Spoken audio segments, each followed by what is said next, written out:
At low tide, a rocky shoal rises just a few inches above the surface of Canada's Pacific coast.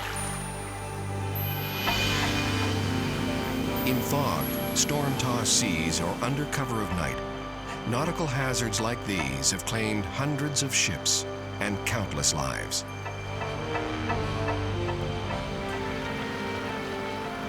Human error and crude navigation aided in the demise of over 1,200 vessels in only 2 centuries of maritime traffic. Even with modern electronics and satellite positioning, few mariners have forgotten this coastline was once dreaded as the graveyard of the Pacific. Shipwreck was one of the greatest threats to life in Canadian history.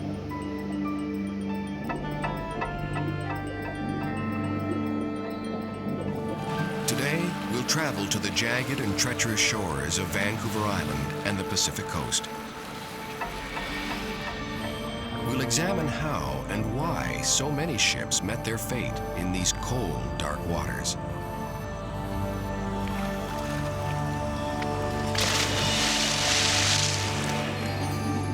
And we'll join members of the Underwater Archaeological Society of British Columbia in efforts to locate, survey, and conserve historic wrecks. Today, on Undersea Explorer. The coasts of Oregon and Washington are relatively even, but from Puget Sound along Vancouver Island, the British Columbia coast, and north to Alaska, land and sea intertwine. Deep fjords, thousands of islands, and a rugged coast form a scenic paradise unlike anywhere else on Earth. Land and sea are so connected that for every mile the crow flies, there are roughly 30 miles of shoreline.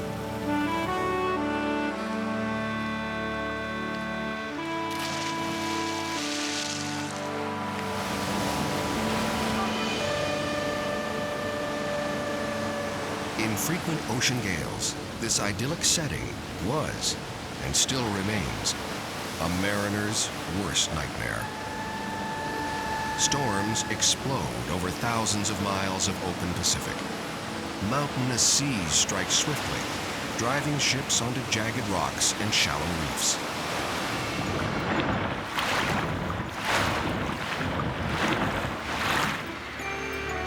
In more sheltered waters, human error, fog, and intense tidal currents hasten the demise of hundreds of vessels. Before the invention of modern navigational instruments, mariners were quick to take risks in a highly competitive shipping trade. There's a lot of shipwrecks on our coast, over 1,200 to be exact, around Vancouver Island and the coast. And they're there for many reasons. One is the jagged ruggedness of our coast. The power of the water is something that if you haven't been out there, it's really hard to comprehend. And the wind also comes up, plus we have 4 currents a day, 2 ebbs and 2 floods, and they can reach, in places around the coast, over 20 knots. And a sailing vessel in the old days, if they get anywhere near a 10-knot current, they can't navigate. And the other thing is that sometimes in the summer especially, we have great weather when there's no wind, and if there's no wind for a sailing bark, they have no power at all.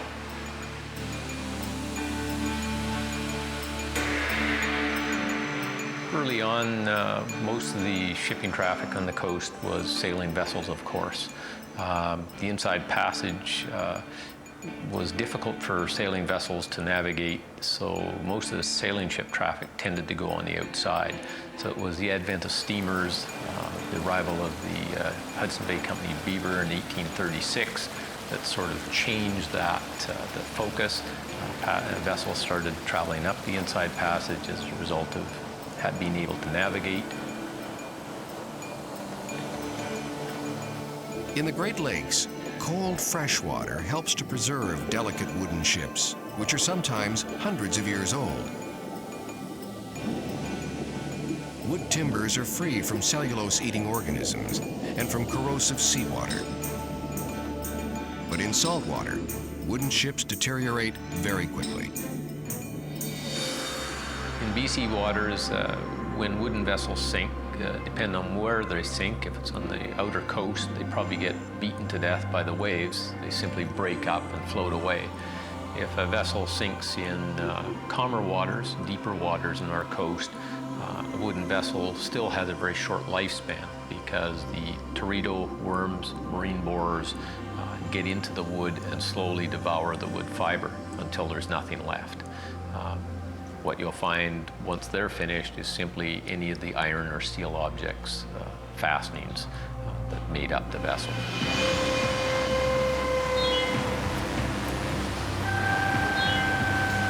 So intense are storm-tossed seas along the exposed Pacific coast that remains of ships are pounded into the reef. Remnants of these once proud vessels are virtually cemented into the rocks. In many cases, even though reduced to unrecognizable rubble, these fascinating sights are an intriguing glimpse into our maritime history.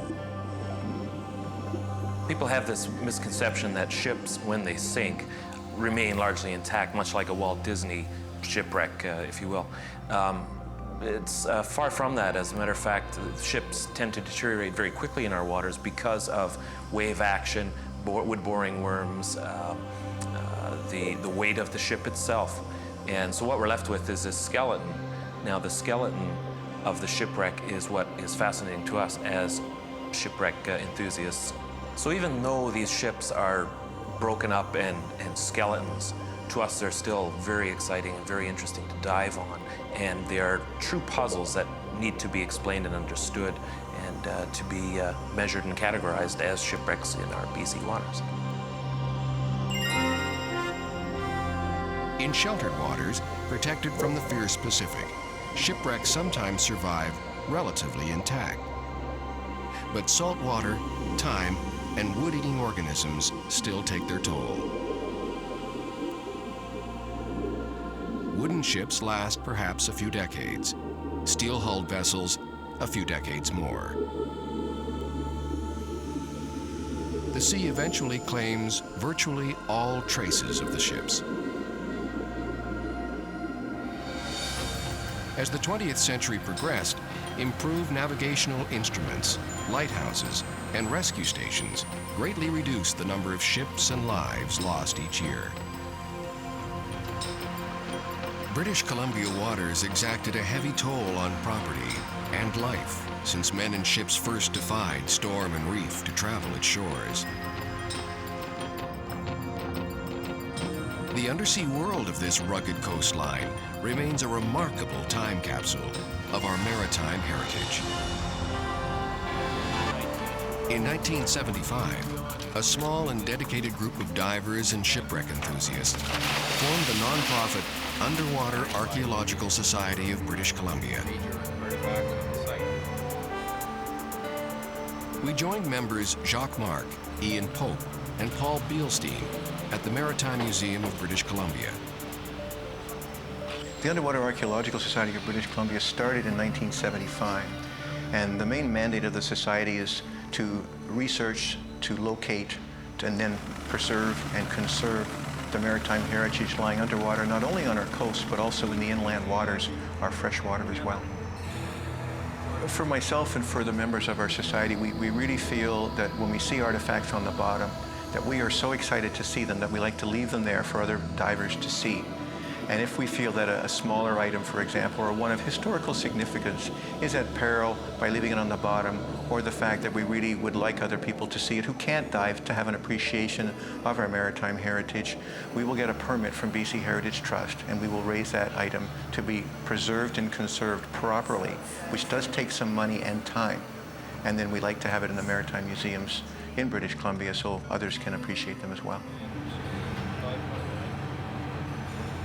In the past, people used to strip the artifacts, and we have a strong education program aimed at discouraging those sorts of activities today. We also have extremely strong laws in this province. All wrecks 2 years old or older, once abandoned by the original owner, are the property of the province and are protected by law.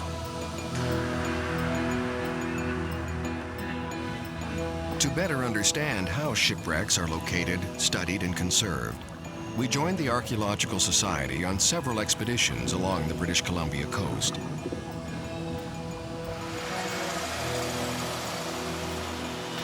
At the north end of Vancouver Island, in the small community of Port Hardy, we boarded the R.J. Caleb, a powered sailing charter.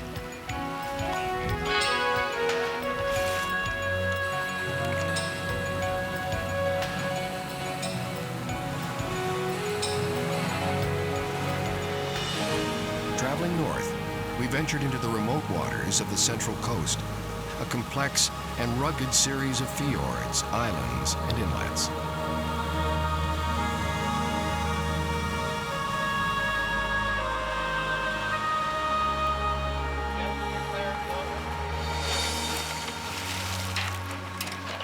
Our first dives took place on the wreck of the Genie. The Genie was an Alaska steamship vessel. She was headed north with a load of supplies for Alaska.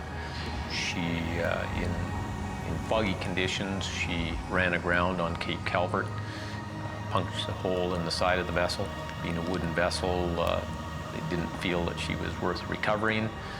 There was really little or no salvage other than the supplies on board, and the vessel was left to the elements.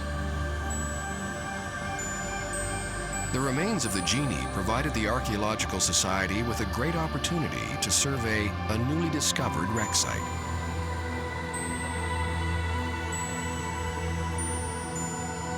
After locating a wreck site, Society members search for and identify artifacts and remnants of the ship. The resting place of objects are then carefully plotted on a grid that follows a baseline reference. The placement of the ship's keel is the usual reference point for all baseline measurements. Underwater slates allow divers to record information that can be utilized on the surface. On board the Caleb, detailed site plans are drafted according to survey results. After foundering on the exposed coast, the Genie was virtually hammered into the surrounding reef. Relentless swells and pounding surf cemented many remains into the rocky bottom.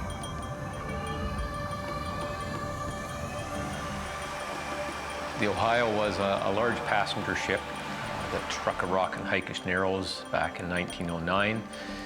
The captain realized the vessel was taking on water rather drastically, so he headed for Carter Bay, where he beached the vessel. In the beaching event, a couple people died, more out of, I guess, panic than anything else. One person drowned, another person couldn't swim when they jumped off the vessel. Ultimately, it was abandoned. The underwriters abandoned it. It was left in Carter Bay. So we have a very three-dimensional wreck, a time capsule from 1909.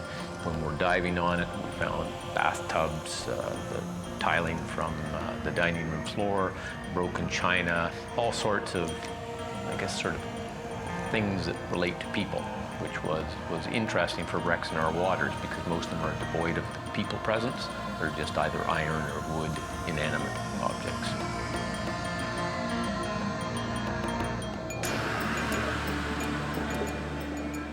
The Drum Rock is really historical, and it had a really sad end, really, for what it was. But it was the first ship that was in the lumber industry that was made to be a self-unloading ship, so that the lumber put on it didn't have to be manually unloaded by lifting each one off. It just tumbled off the side into the ocean, and they had it right beside the dock where they were going to use it at the lumber mill. And this was the template ship for all the other ones that were made after. And it was sailing with a full load of lumber up the coast, and there was quite a bad storm in Queen Charlotte Strait, and so it went into a nice calm bay to get away from the storm and anchored. They were having dinner. As the tide came down, the ship went down, and there was a pinnacle they didn't know under the ship, and basically the ship came down the thing and broke its back and sunk right there. And it took a few hours to do that, but the initial cracking of the hull made it unsalvageable, and of course help was a long way away.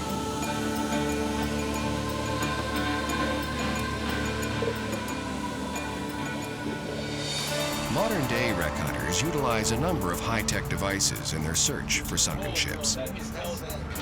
Towed behind a search vessel, side-scan sonar is an invaluable tool in the search for lost ships.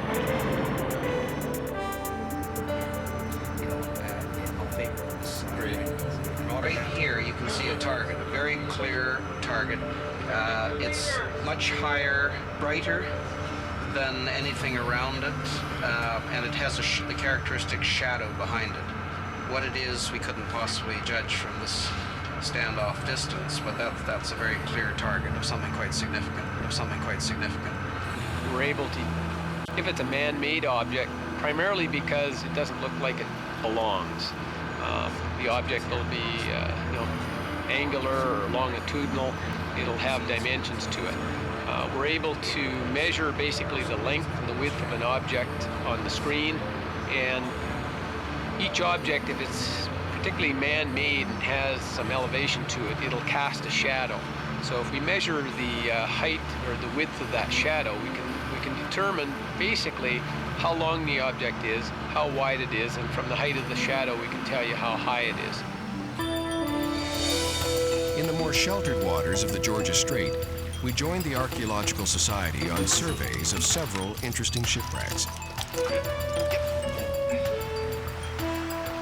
The Georgia Strait is protected from the open Pacific by the large landmass of Vancouver Island and numerous smaller islands.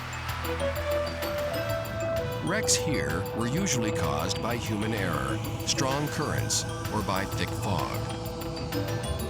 Countless shallow water hazards made navigation difficult in the current-swept passage.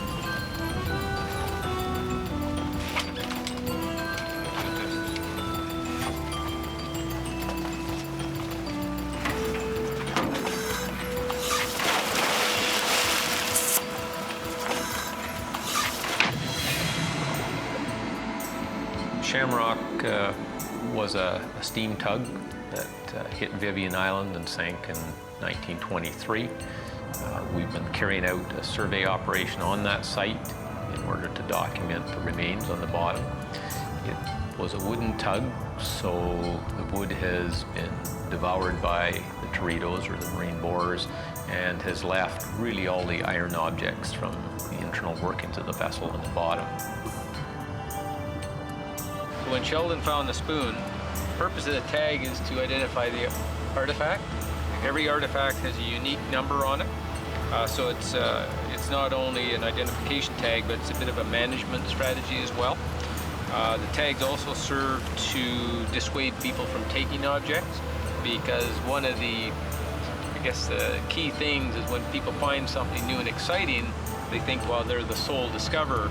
It takes a little bit of the wind out of people's sails, right, but they have the opportunity to still have that sense of finding things. Mm-hmm. This way, we don't have to recover everything that we see as being collectible. Mm-hmm. We can tag them, survey them, we know they exist, and very seldom do we recover anything now unless it's something we deem to be extremely important, something that if it did disappear, it would be a loss from a history standpoint?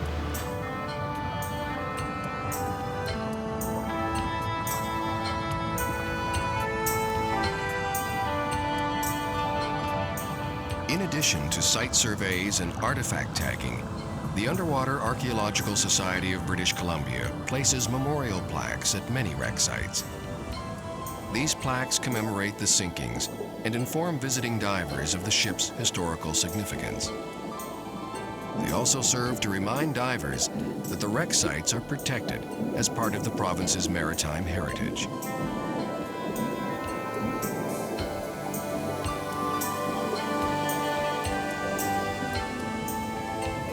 Expedition divers face a daunting task in locating and surveying shipwrecks along the Pacific coast. These turbulent, murky seas are a far cry from the idyllic calm waters of the Caribbean or South Pacific.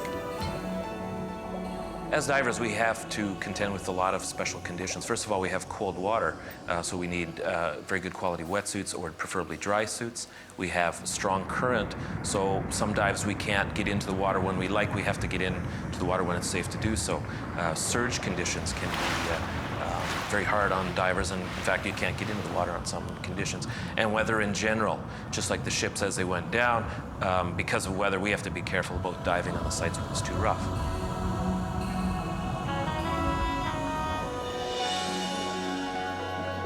Once the ships are reclaimed by the sea, marine life moves in.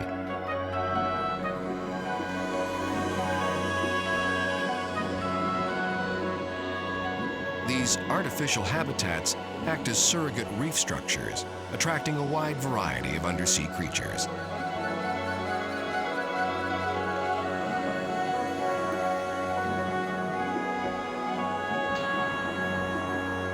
Today, the historic shipwrecks of British Columbia are grim reminders of almost forgotten maritime tragedies. But the sea guards her secrets well, and too often these skeletons of once proud sailing vessels and steamships defeat all attempts at identification. Even with wondrous technologies of the 20th century and detailed research, many ships remain mystery wrecks.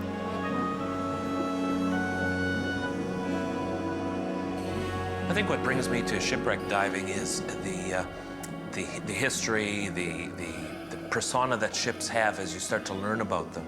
A ship is a name first off, and then as you start to learn about it, it becomes more personalized. And as a result, you get more intrigued, more interested in the research, the history of the ship. You start to learn more and more about it, and then you actually go out and find it. Or if it's already found, you go out and dive on it and discover it for yourself. And that, to me, is very personal and very exciting.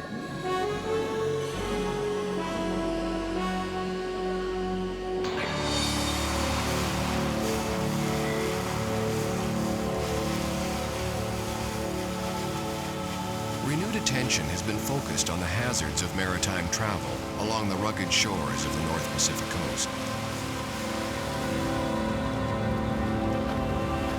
With disasters like the Exxon Valdez still fresh in people's minds, environmentalists accept that future shipwrecks are inevitable. Heavy tourist and increased passenger traffic are also reasons for concern. We can only hope that such catastrophes will be averted.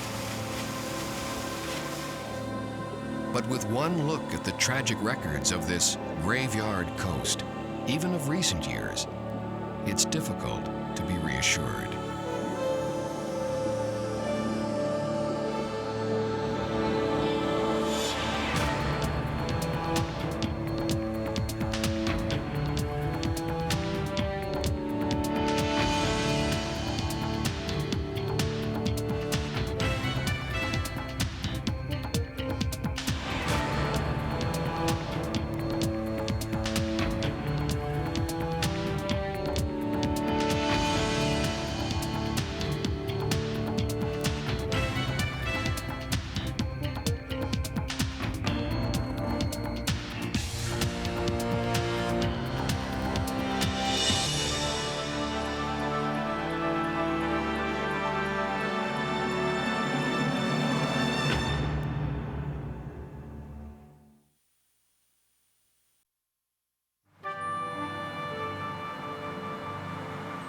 In the remote tropical Pacific, 300 miles west of Central America, lies an extraordinary undersea oasis.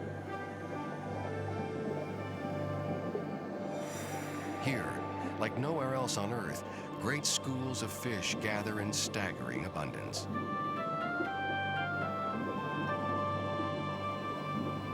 This is the amazing ocean realm of Cocos Island.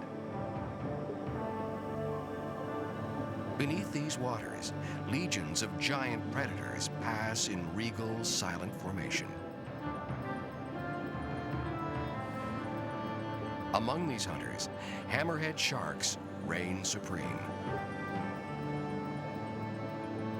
They glide on strong currents like raptors on a mountain wind. Today, we'll travel to tiny Cocos Island to study why hammerhead sharks gather in immense numbers. We'll examine theories why Cocos acts as a magnet to these sharks and other deep-sea creatures. We'll utilize the silence and stealth of rebreather technology to closely approach normally shy and reclusive animals. And discover how marine life photographers acquire their remarkable images. Today, on Undersea Explorer.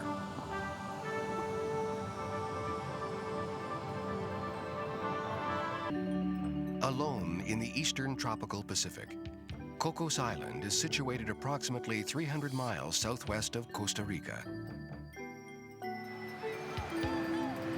We began our expedition in the capital city of San Jose. Well, you can tell we really packed light on this trip. Accompanied by hundreds of pounds of camera equipment and scuba gear, we boarded a shuttle for a 2-hour drive to the Pacific coast. In the seaside town of Punta Arenas, we joined the charter vessel Sea Hunter. Specially outfitted for extended open ocean crossings, Sea Hunter would be our home away from home for 1 week at Cocos Island.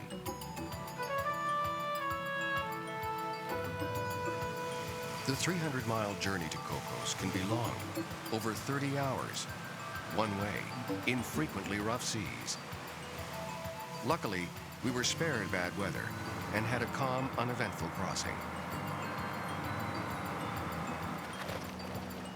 Isolated in a vast expanse of open ocean, Cocos Island is a beacon for birds, marine life, and mariners. Only the most skilled seamen, whalers, and pirates could find the remote speck of land amid thick clouds, currents, and unpredictable winds. Cocos became a safe haven and source of fresh water for sailing ships. For centuries, countless visitors carved dates and graffiti into rocks along the island's beaches. Buccaneers and whalers no longer find shelter at Cocos, but a new generation of treasure seekers have taken their place.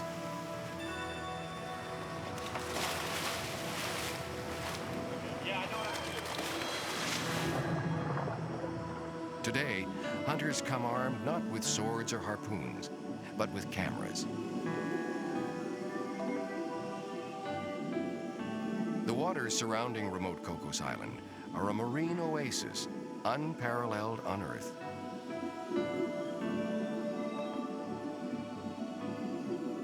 The tip of an enormous undersea mountain, Cocos is a shallow water sanctuary in the vast depths of the Pacific.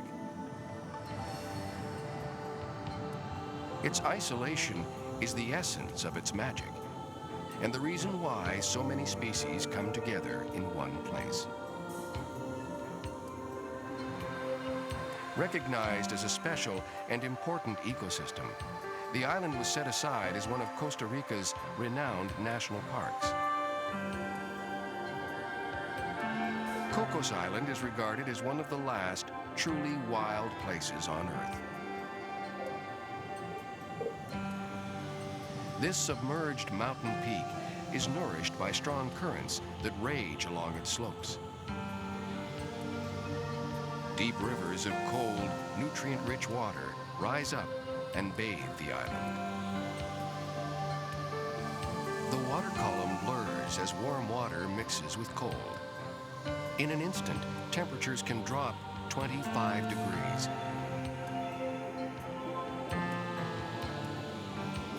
Isolated from human interference, Cocos Island is a definition of ecological balance.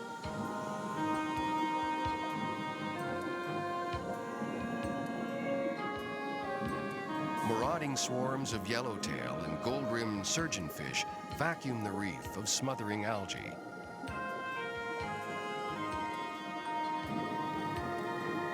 In shallow water, vast schools of grunts, snappers, and goatfish blanket the seafloor in rich colors.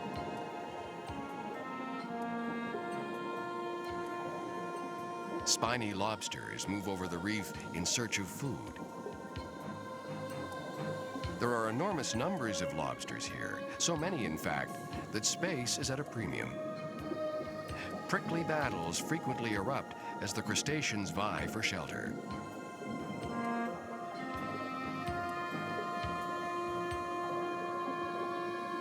Cocos Island is home to legions of powerful predators.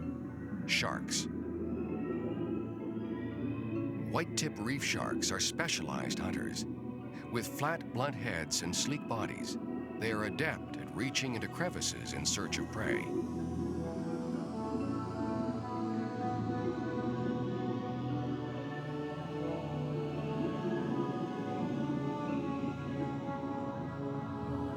Heavier-bodied, larger animals like silky, silvertip, and Galapagos sharks cruise along rocky slopes.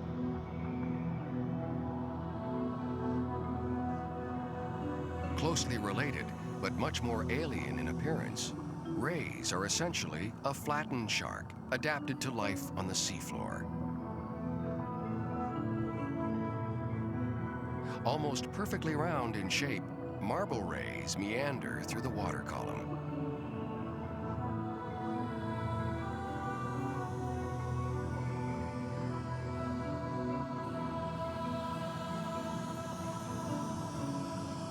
Eagle rays are perhaps the most beautiful member of this family.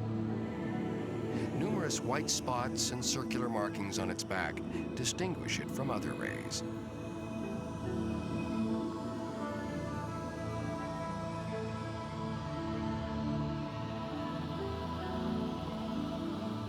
The largest and most impressive ray is the giant manta. With wingspans of 20 feet or more, the sleek and graceful animals glide like immense undersea birds.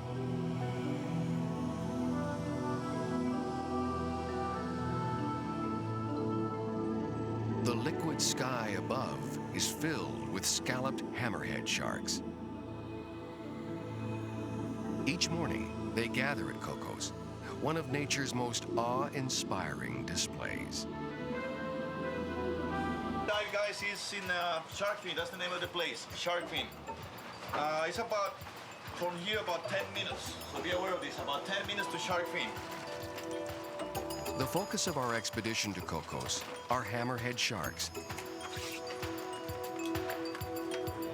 These intriguing animals display many unique behaviors that are only now beginning to be understood. Like many submerged mountains or seamounts, Cocos Island is a mecca for marine animals. Most smaller fish that school at seamounts are plankton feeders, attracted by a rich supply of food. But hammerheads do not eat these small reef fish. Instead, they disperse at night and descend to depths of 1,000 feet or more to feed on larger fish and squid. Why then do they gather at these underwater mountains? Indeed, why would such large predators with no natural enemies school at all? Polarized schooling is a behavior usually displayed by fish as a defense mechanism.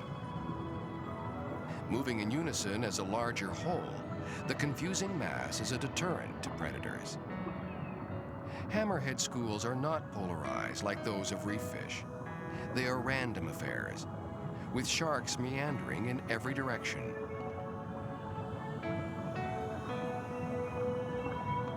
Research is beginning to reveal new insights into the behavior of these fascinating animals. Magnetic undersea peaks like Cocos are the hub of the shark's social and navigational worlds. In the past, it was thought that they schooled exclusively to mate. Although mating does occur, the groups are not simply mating congregations. It has been discovered that females outnumber males here by a ratio of 6 to 1. In addition, many animals in the schools are not sexually mature. Large females cluster at the group's center, while smaller ones swim at the edges. This this distribution is established and maintained by constant fighting. Dominant females bully subordinates, often leaving deep cuts and abrasions.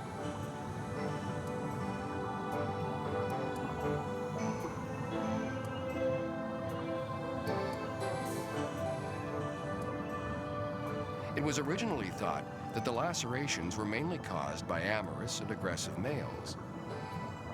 Females that win a central position in the school are the ones most desirable to males. Thus, one of the functions of schooling behavior is mating. But seamounts like Cocos serve as far more than just a social center. Years of tracking tagged hammerheads has proven that seamounts act as navigational centers.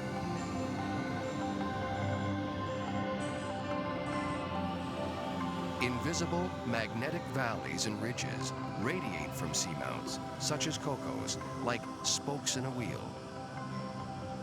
Following these roads, hammerheads travel to distant feeding grounds to gorge on squid and fish, and return to their home bases at dawn. The hammerhead's nightly round trip to their feeding grounds is an extraordinary feat of orienteering.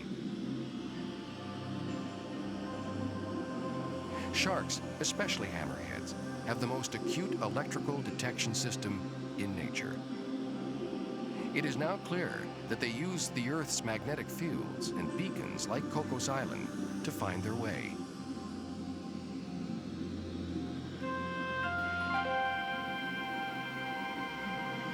The shallow waters of Cocos hold another attraction for hammerhead sharks.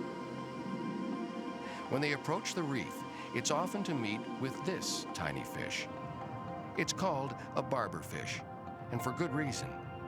They are cleaners, specializing in the grooming of hammerhead sharks.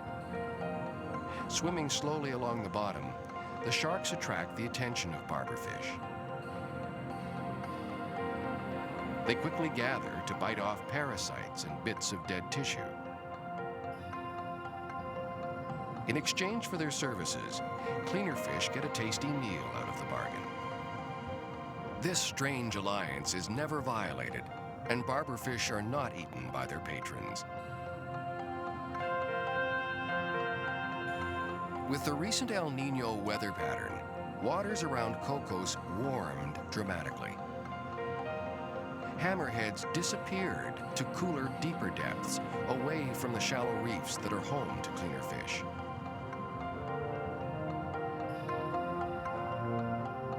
Now that the sharks have returned to Cocos, many of the animals appear to be in poor condition. Because of recent climactic disruptions of both El Niño and La Niña, painful-looking wounds and infections worsened and were left untreated.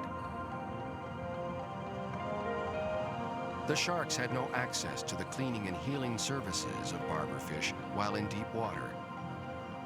Barberfish are now working overtime to catch up.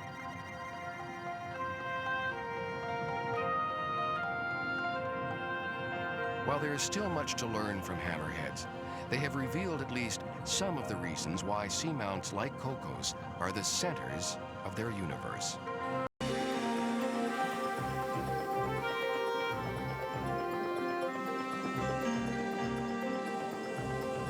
Sharks and many undersea creatures are very difficult to film. Depth and time constraints restrict the use of conventional diving equipment. In addition, some animals are very wary of divers, mainly because of the noise associated with scuba bubbles and regulators.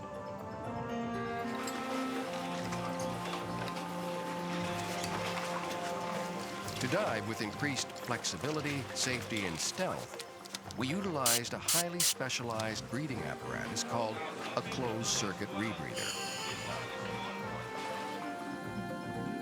Used by military divers in covert operations, rebreathers are now enjoying great success with serious divers, such as underwater photographers. When we exhale, we waste a large percentage of the oxygen that we breathe in. Most of the oxygen is released before being used. A rebreather captures exhaled oxygen and recirculates it back into the breathing system. As additional oxygen is needed, it's injected into the breathing loop at a precisely monitored rate.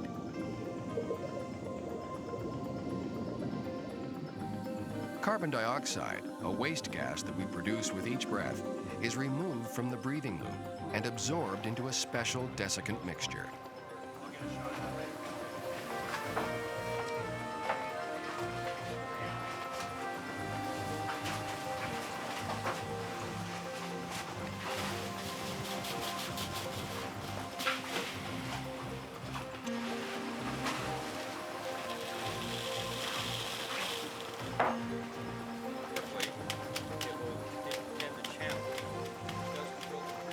Here at Cocos Island, rebreathers are a definite advantage. Hammerhead sharks happen to be one of the creatures in the sea that are very timid and very shy when it comes to bubbles, sound, noise, or anything that is brought into their area that they're not used to. So the rebreathers give us a tremendous advantage here in enabling us to get much closer without them getting upset. We actually are able to get close enough to these hammerhead sharks now with these systems that we can capture the cleaning stations where the small butterfly fish come up and actually pick off parasites off the bodies of the hammerhead sharks. We weren't able to do that before. There's no question that fully closed systems like what we're using now are a much higher maintenance factor. We take them apart about every third dive just to check things.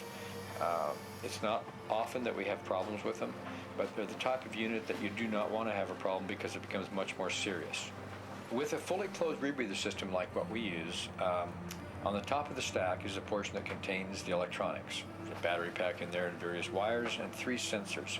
The 3 sensors are back up for each other, and what they do is they sense the amount of oxygen that's in the system, and they tell us continually by the handsets that we use how much oxygen's been injected into the system and what the percentages are. And we need to know those numbers as we go deeper on our dives. The larger portion of the stack, which is the bottom portion, 3/4 of it actually, is what holds the soften lime.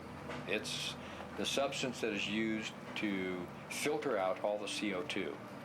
And we have to change it about every 3 to 5 dives, depending on what kind of diving we're doing. In the past, technical rigs like this, completely closed circuit rebreather systems, were only available to professional military people for covert operations and things like that.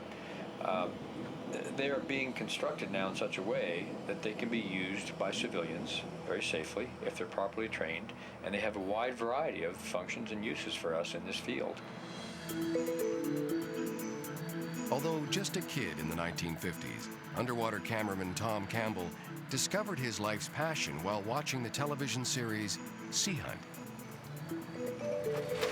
Continually traveling on assignment, up to 2/3 of the year, Tom visits many of the world's top diving destinations.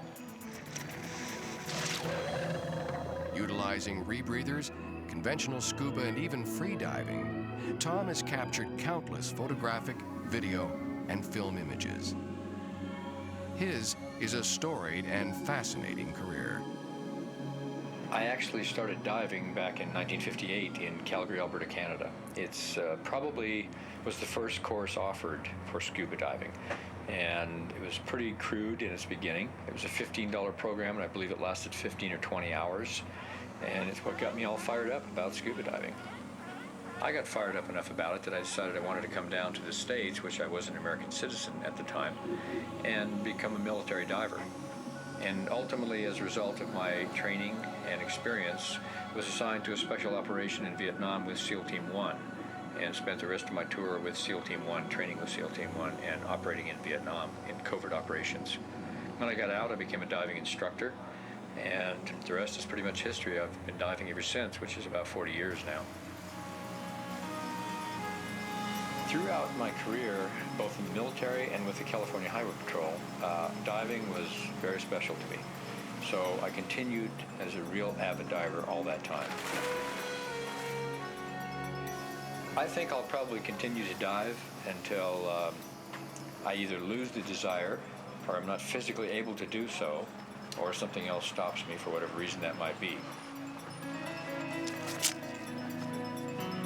I'm asked by a lot of people about how difficult this job is, and sometimes I'd have to say there are times when it is difficult. We deal with very harsh conditions. We spend a lot of time on the ocean, and conditions are not always pleasant. However, my love of the sea and the animal life, and what I consider to be truly the last frontier of this earth, drives me to always explore more and deeper. And that's one of the reasons that I enjoy doing what I do so much. I think one of the reasons that Cocos Island is so special is that the government itself realizes the importance of this ecosystem out here, and they maintain it, and they look after it.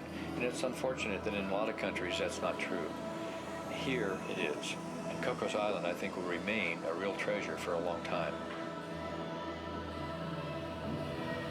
I've actually come to Cocos Island 6 times now as a sport diver and in a professional field to try to capture different types of animal behavior. And in my opinion, it's one of the greatest places in the world that you can come and visit. It's really part of the last frontier. In an era where ecological catastrophe lurks around every corner, Cocos Island stands out as an example of perfect natural balance.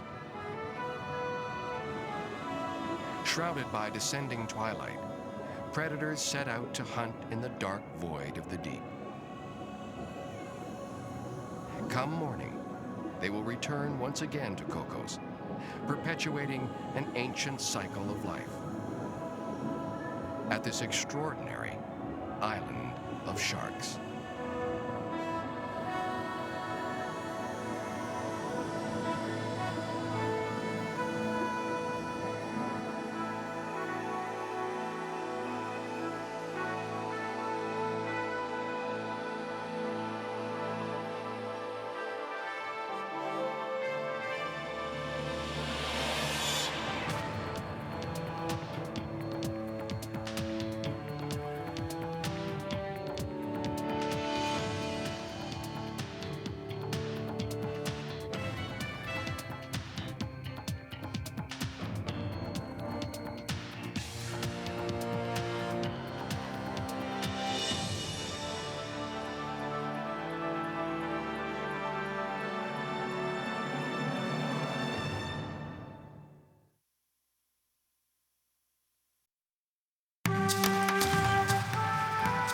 In the remote southern Caribbean Sea lies a tiny island renowned as an environmental success story, Bonaire. This idyllic outpost is recognized as a world leader in coral reef conservation. The Bonaire Marine Park is considered one of the best managed and most successful marine sanctuaries in the world. Today, we'll join eminent scientists, environmentalists, and conservation groups at the Bonaire Dive Festival. We'll participate in reef cleanups, seminars, and other events intended to raise awareness of the importance of coral reefs. We'll examine why many marine sanctuaries around the world are poorly maintained and in danger of collapse, and study how Bonaire has been able to conserve and preserve its delicate coral reef ecosystem. Finally, we'll celebrate the important new designation and status of the Bonaire Marine Park as a National Park of Holland. Today, on Undersea Explorer. The Dutch Caribbean island of Bonaire is located approximately 50 miles north of Venezuela. Under the orders of King Ferdinand II of Spain, navigator and scientist Amerigo Vespucci ventured forth to explore the New World. In May 1499, Vespucci became the first European to visit a dry, inhospitable speck of land he named Ilha do Pau, Brazil, the island of Brazil Wood. First colonized by the Spaniards, then the Dutch, the island later became known as Bonaire. By 1639, Bonaire was a thriving colony with sorghum fields, salt production, and stock breeding. Today, the island remains a major sea salt producer using centuries-old evaporation techniques. Tourism, specifically diving tourism, is now Bonair's main industry and source of revenue. Each year, over 25,000 scuba divers descend upon the tiny island to visit pristine coral reefs. Its reputation as a diver's paradise is so well known that it's even proclaimed on local license plates. 1999 marked the 500th anniversary of the first European visit to Bonaire. But the end of the century marked another great milestone in island history. In 1979, a sanctuary was set aside to protect the beautiful and fragile undersea world surrounding its shores. The Bonaire Marine Park was established more than 20 years ago to safeguard precious ocean resources.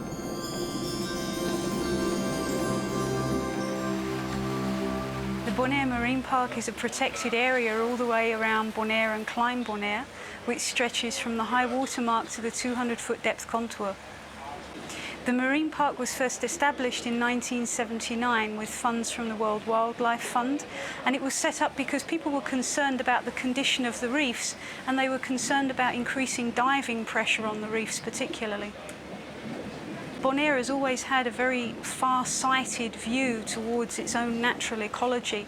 For example, we have a spearfishing ban here which goes back to 1971. In 1971, getting into the water with a spear gun was just as acceptable as getting into the water with a camera is today. So Bonaire has always had a very far-sighted view of the island. Bonaire is well known for a long-standing commitment to preserving and protecting the environment, both above and below the water. It was the first Netherlands Antilles island to establish a national park. Endangered pink flamingos now find sanctuary in one of the few remaining breeding grounds in the Caribbean. The marine park was established in Bonaire to protect its ocean resources from the destructive effects of anchoring, coastal development, overfishing, and pollution. But management and enforcement of a marine park are difficult and costly endeavors. Bonaire uses a novel yet simple means to fund its efforts. When divers come to Bonaire now, they pay a $10 annual admission to the Bonaire Marine Park. The reason for this is quite simple. When the marine park was first established, it went great for the first 3 years when it was running on grant funding, and when the grant funding ran out, so did the active management. And in order to prevent that problem in the future, divers now make a very direct contribution towards the health of the reefs around Bonaire, because the money that you pay goes directly towards the marine park. The marine park works with island diving operators to ensure that visiting divers are properly oriented in reef-friendly scuba techniques.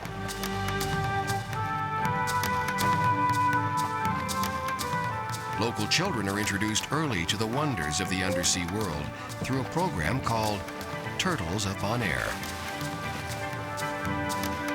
Snorkeling programs give these school children a first-hand look at Bonaire's most precious natural resource.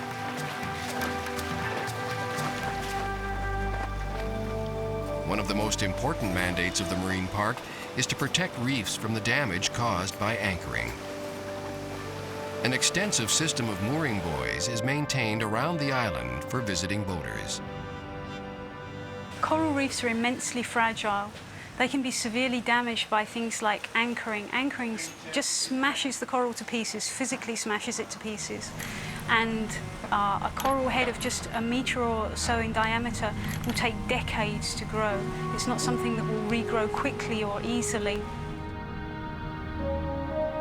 It's hard to believe that coral reefs, which are the most diverse and one of the richest and most productive ecosystems on the planet, are not more protected, but very few countries have taken the initiative to ban fishing, ban pollution, and really educate the divers to minimize damage the way that Bonaire has. Well, I think the idea of expanding the marine park concept to more and more locations is really important, because we've been doing that on land for years, right? I mean, the whole marine or national parks program, for example, in the United States, that's been going on for years and years and years. And when you want to go on a holiday and see wildlife, where do you go? You go to a park. Right? So the idea of just taking that idea and applying it to marine environments and underwater environments makes perfect sense to me, and I think there are just way too few of those that exist right now. Bonaire really has taken a leadership role by protecting all of the waters around the island, although fishing does continue. There has been a move here that sets the pace for the rest of the world about respect for the coral and for the system as a whole.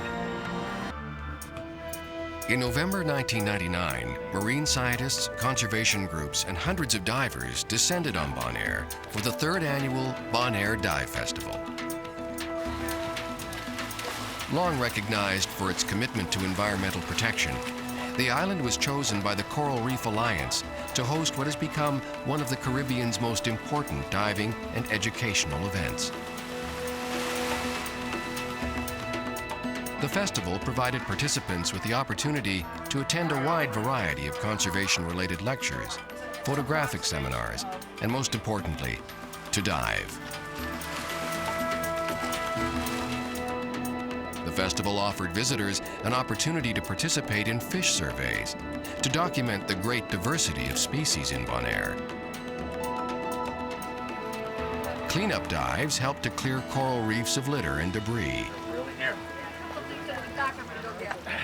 Toast to the cleanup. Just mine's missing a stem, but that's okay. That thing looked about 3 times that size underwater. These reefs are never going to be replaced. I mean, we've got to protect what we've got, and our feeling, or my feeling, and I think Alice agrees, is that the only solution to this problem is education. The only way we can get educated about it is to come to these dive festivals and learn from the experts about what's going on in the world with the reef and the kinds of conservation projects that are taking place. All of that leads to the preservation of the coral reefs. And if we don't take care of them today, our grandchildren aren't going to know what a coral reef is. They're going to be diving over cement blocks or something like that. We've got to save the reefs. They're disappearing at large numbers. And if we don't do something now, as Bill said, they're not going to be here for our grandchildren. And that's sad. And I don't want to see that happen. A number of distinguished marine experts, conservation organizations, and diving celebrities joined the week-long diving festival.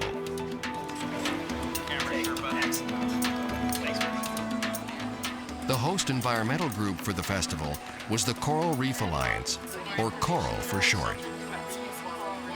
Coral Reef Alliance is a nonprofit organization based in Berkeley, California, and its goal is to work with other organizations to develop marine conservation programs specifically targeted to coral reef environments.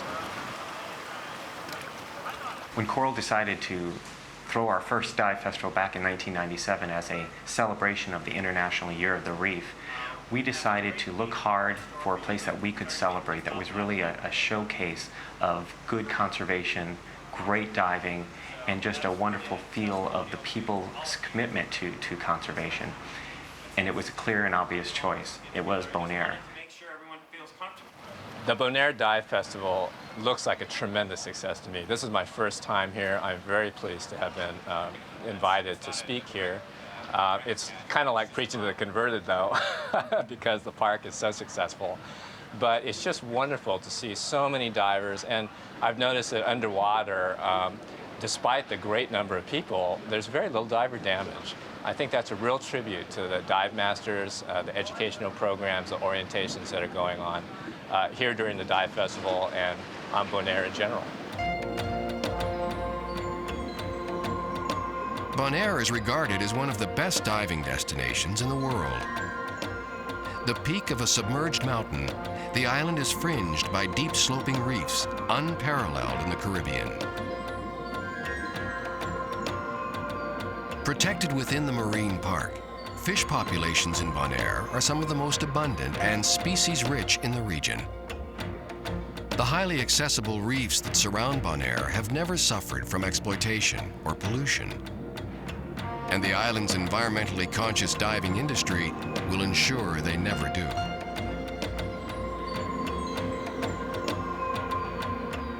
Coral reefs are a vital component of ocean ecosystems, providing shelter and sustenance for nearly 1/4 of all marine species.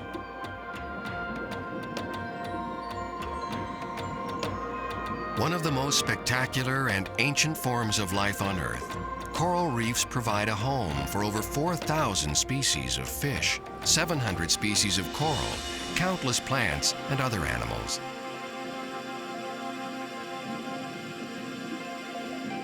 The structure and biological diversity of coral reefs make them invaluable natural resources. Reefs help prevent beach and shoreline erosion by acting as natural breakwaters.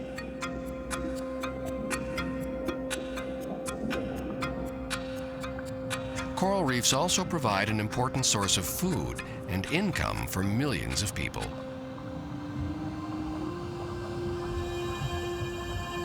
Bonaire's undersea world is an excellent example of a healthy marine ecosystem. And scuba divers have a unique window into this remarkable ocean realm. When our organization Coral started 5 years ago, we recognized that there was an audience, a constituency of folks, very special folks who could really make a difference in the marine environment, in the coral reef environment. And those are the folks who have visited them, particularly divers, snorkelers, and really anyone who's visited a place like Bonaire.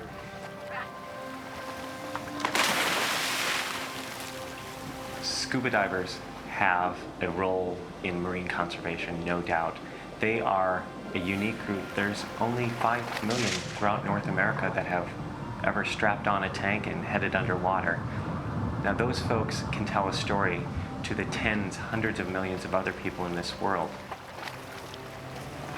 I think that divers do have a special responsibility to communicate to people that don't dive how important it is to conserve and protect the marine environment. Diving is primarily a visual experience, and so you really, to see what's going on, you have to go diving, you have to go down there, and it's such a different world for all of us, that, and so few of us are really privileged to go diving, that, geez, you want to come back and tell folks about it that don't dive.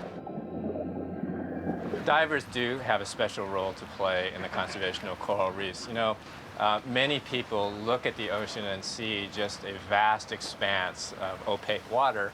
It's beautiful, but they don't see the diversity, the habitats, the fishes under the water, and they don't see the threats either. Divers have a completely different perspective on things. What is clear is that coral reefs around the world are in trouble. They're in a steady state of decline, and if this decline continues in the same way that it has over the past 30 years, it's going to be hard to find good, healthy reefs in another 30 years. If you think of us as a part of this living planet, this ocean planet, anything that harms the ocean, and the coral reefs included, really, in due course, if you look at the way everything connects to everything else, it comes right back to us. We're compromising our own future, not just the future of grouper and barracuda and conch, but it's our life support system that is in jeopardy. Altogether, the world's coral reefs cover only about 400,000 square miles, an area roughly the size of Texas and New Mexico put together.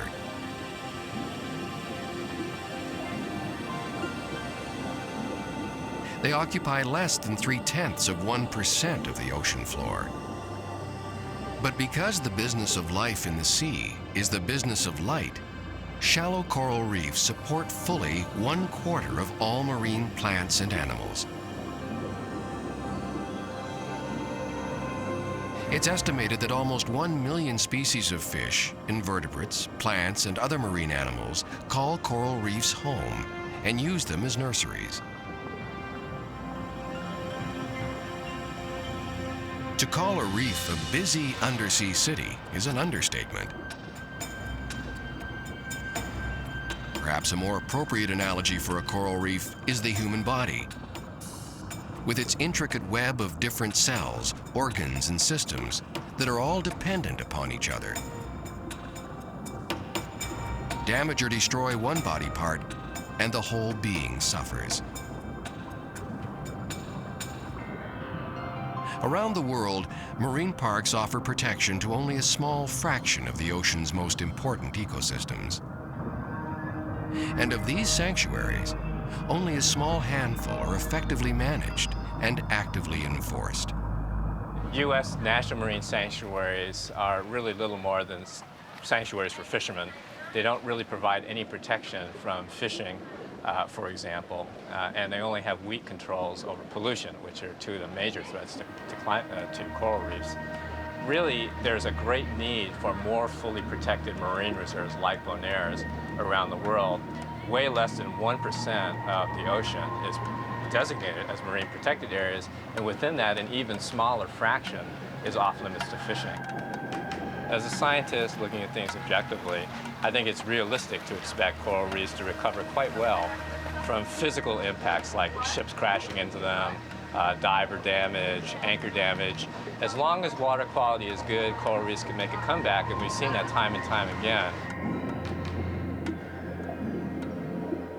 Well, I'm a total optimist when it comes to the idea that human beings will, in fact, recognize that we need to conserve areas of great natural beauty and wildlife for years to come. It just seems that I've met enough people through education programs, photography programs, people that make the connection with nature, and especially underwater nature, that they just see the need for that. It just seems to make sense.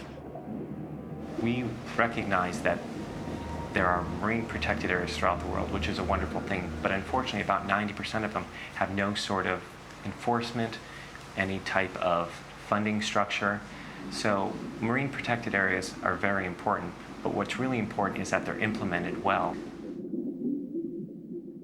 Despite all the bad news that has been occurring very recently about coral reefs, I am very optimistic about what can be their future. And there are a number of reasons for that. I've seen when a mentality shift occurs in any destination or amongst a community like scuba divers, that change can happen. There's a real and growing need for marine parks to be established throughout the Caribbean. Unfortunately, of all of the parks that are established now, less than 25% of them are under active management. Coral reefs need our help and need our protection if they're going to survive into the next century. The 1999 Bonaire Dive Festival marked an important turning point in marine conservation. After decades of continued pressure on the government in Holland, the Bonaire Marine Park was granted national park status by the Netherlands. We have a national park.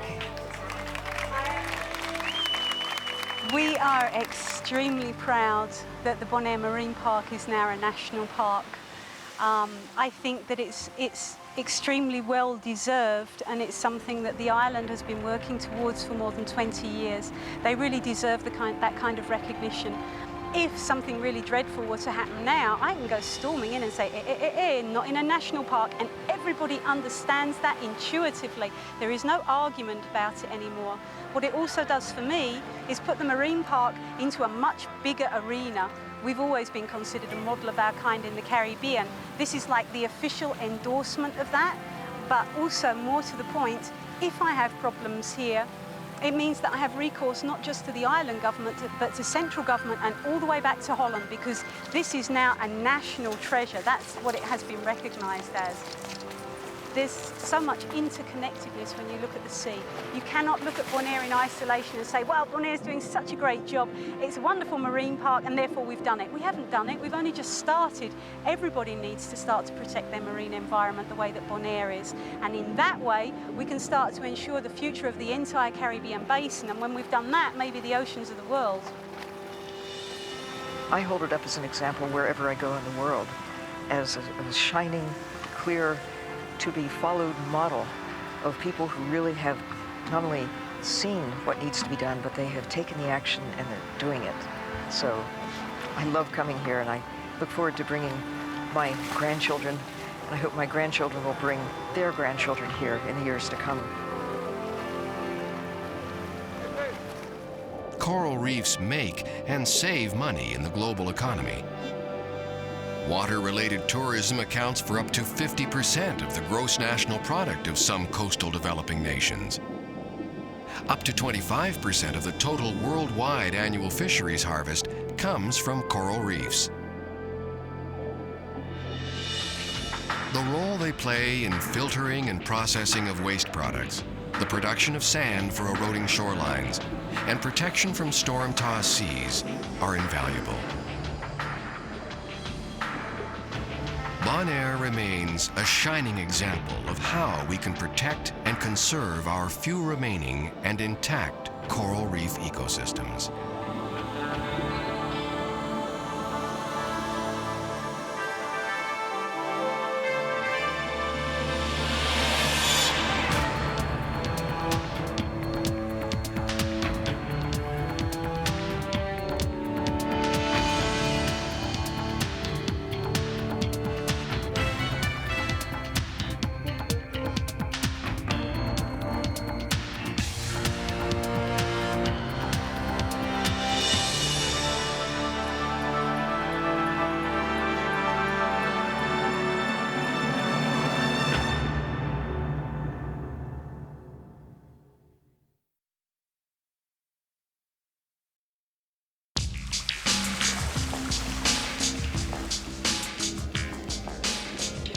Of the world's more than 350 species of sharks, one towers above all in our collective imaginations: the great white.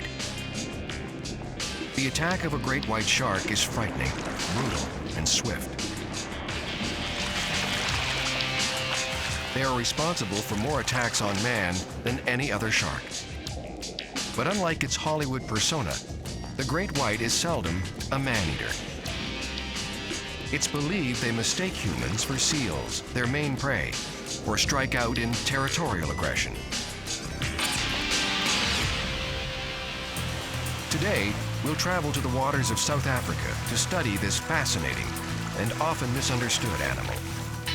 We'll swim free of the protection of a shark cage for a rare face-to-face encounter with one of nature's most awe-inspiring predators.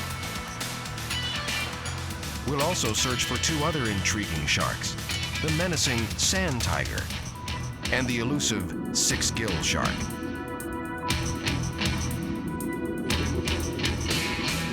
We'll travel to the waters of North Carolina and to Canada's Pacific coast to examine these mysterious animals in their natural habitat.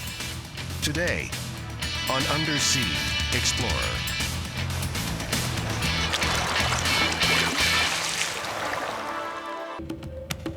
To swim with great white sharks, we journey to the southern tip of Africa.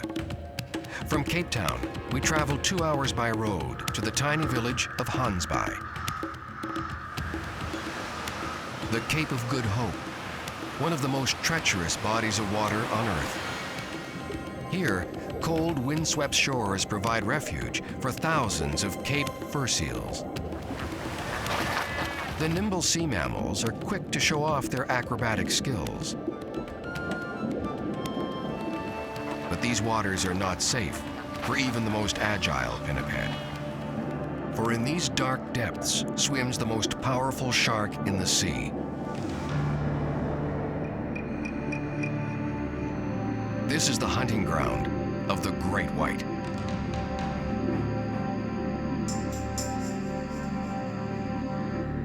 Reaching over 20 feet in length and weighing up to 5,000 pounds, this shark is indeed an awesome predator.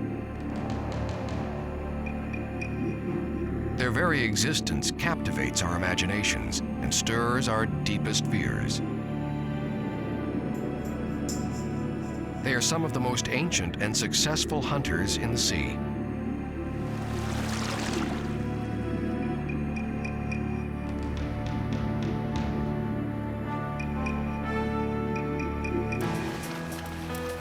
From the seaside village of Hansbaai, we motor to Dyer Island Channel, home to a large resident population of great white sharks. we joined Marine Dynamics' African shark diving adventures. I chose South Africa because, one, it's wild and woolly. They have a lot of great white sharks there. Number two, we've been to Australia a number of times, and even though the water is clear and not as rough, we didn't see near the numbers of sharks. South Africa has a lot of white sharks. It's actually the first country in the world to pass a law protecting great white sharks.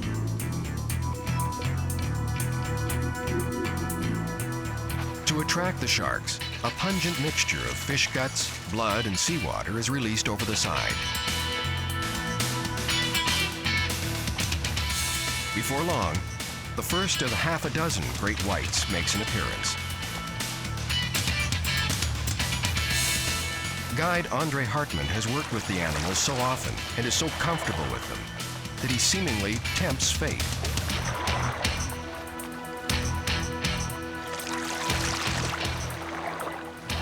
Do not try this at home.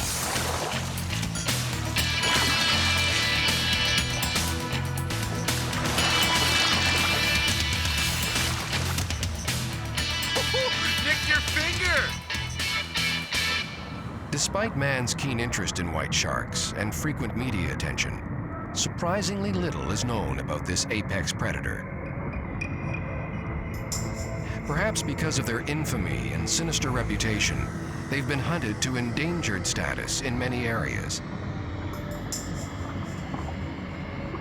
Even though they are now protected from exploitation in most countries, white sharks remain relatively rare.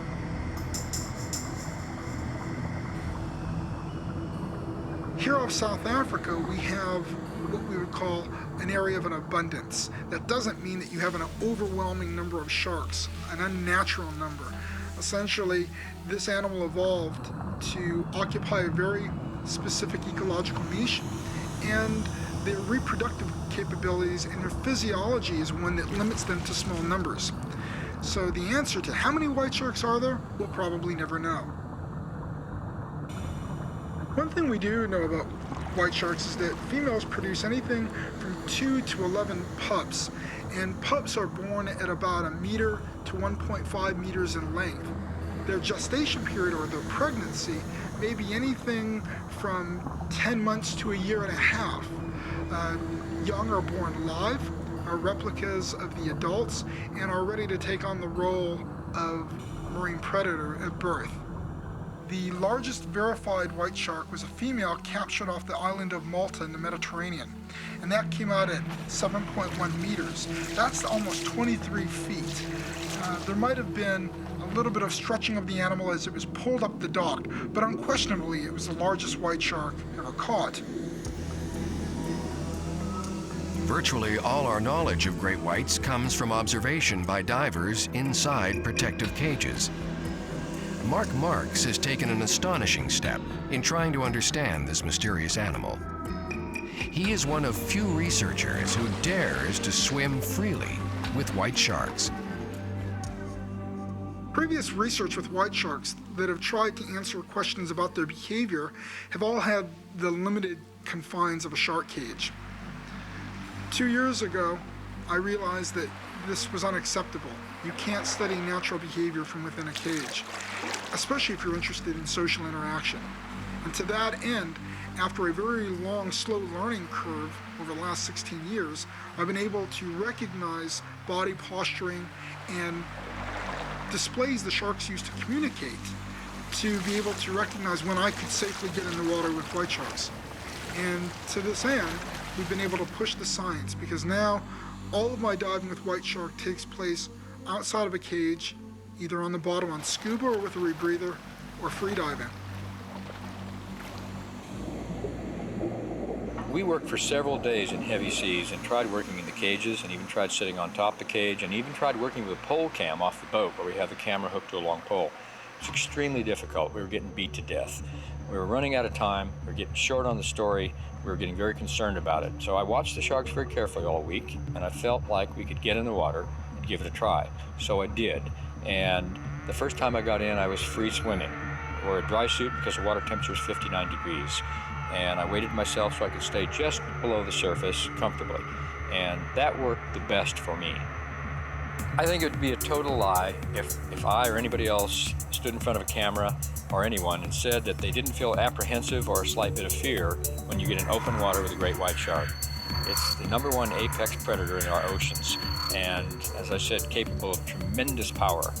So I felt the apprehension, but I kept thinking to myself that, you know, they're so sensitive that they can actually detect the electronic signal that your heart receives from your brain. And so I thought, I've got to be calm and cool about this and remain very relaxed. I did, and I think that's very helpful. There's another key that the fishermen that work with them all the time there on the surface told me, and they said you should always keep your eye on the great white's eye, because he's a opportunist type feeder. They frequently come up from the bottom or the back. And that was the most fearful time, is when we couldn't see the sharks and they would come up underneath us. While little is known about the white shark's mating habits, lifespan, or other behavior, there have been some intriguing insights into this great predator. By means of a heat-exchanging circulatory system, they are able to elevate their body temperatures. In other words, they're relatively warm-blooded compared to other fish. They normally inhabit shallow coastal waters, but have been recorded on dives up to 5,000 feet deep in search of prey.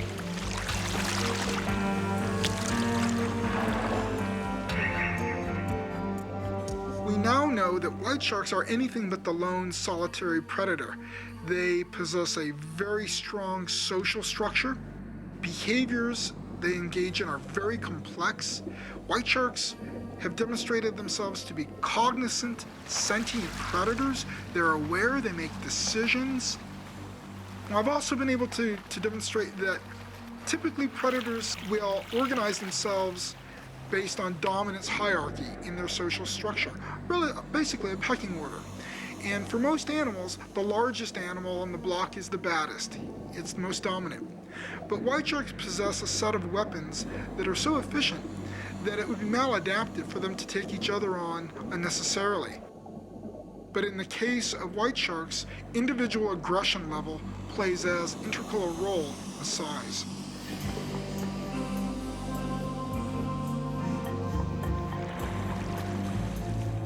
A great deal of misinformation exists about white shark attacks.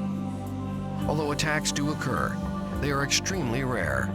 In fact, far more people die each year from bee stings. Sharks seldom, if ever, eat people. Most deaths occur from shock or loss of blood from the initial bite. We are not on their menus.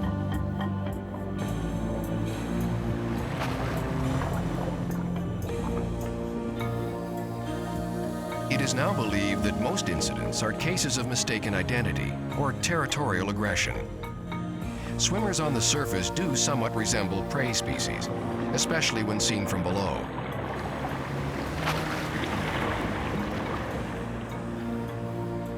And curiosity, as displayed toward these wooden replicas of seals, may explain why man is occasionally targeted. Although they have keen eyesight, great whites use their mouths like hands. Biting is a mechanism by which they explore their world.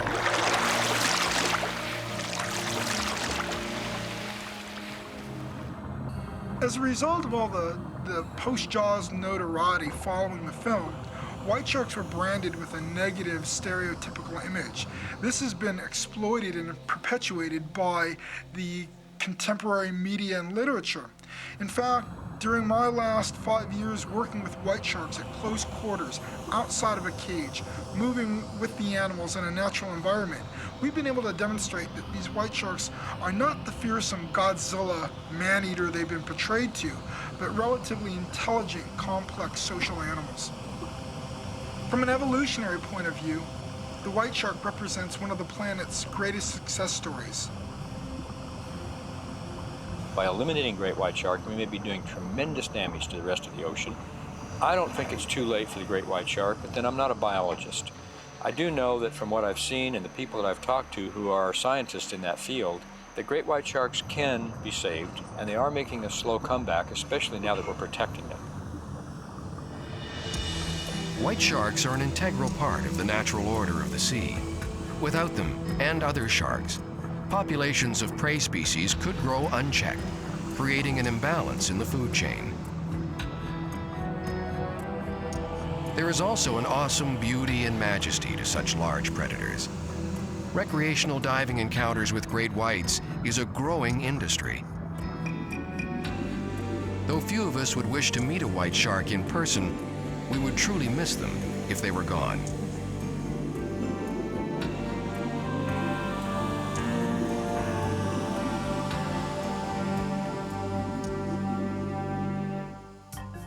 A few thousand miles west, across the Atlantic, off the North Carolina coast, resides another intriguing shark.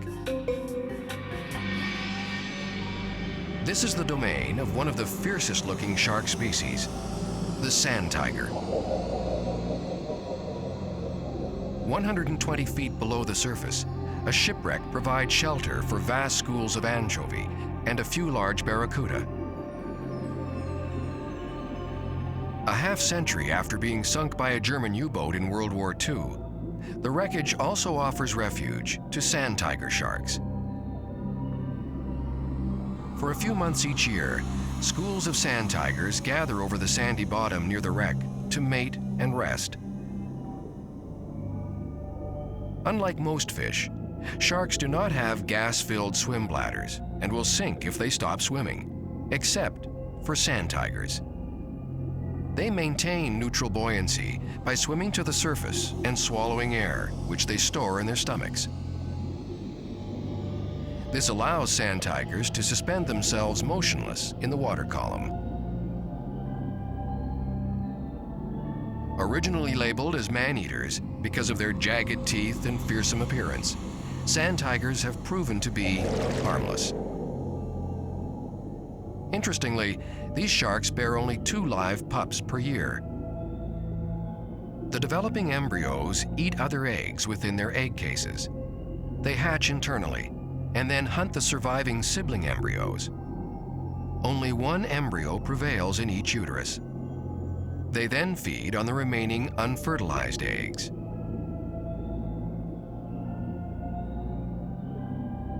Protected in many countries, sand tigers are fished commercially in Japan for their fins and meat. This individual had the misfortune of being hooked by a sport fisherman.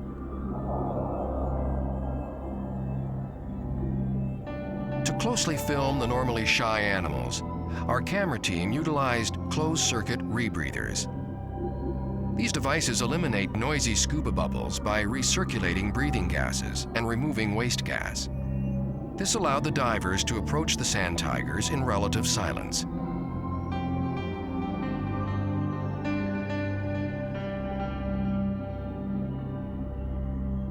Sand tiger sharks are large, heavy-bodied animals that reach lengths of over 10 feet.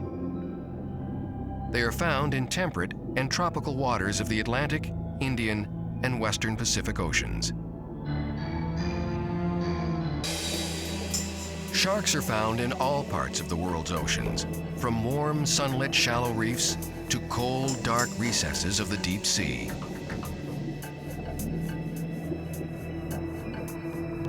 In the pitch-black depths resides perhaps the most mysterious shark of all. This lumbering giant is a six-gill shark. A member of the cow shark family, they are distributed worldwide and normally lives in lightless depths of 1,000 feet or more. But for reasons unknown, six gills ascend into the shallows along Canada's Pacific coast for a few months each summer and fall. They lack the characteristic dorsal fin of most sharks and have 6 gill slits, considered primitive features among sharks. An elongated thresher-like tail is another distinguishing characteristic. Large staring eyes produce an icy gaze, but they are not man-eaters. There are no confirmed reports of an attack on a human by a six-gill shark.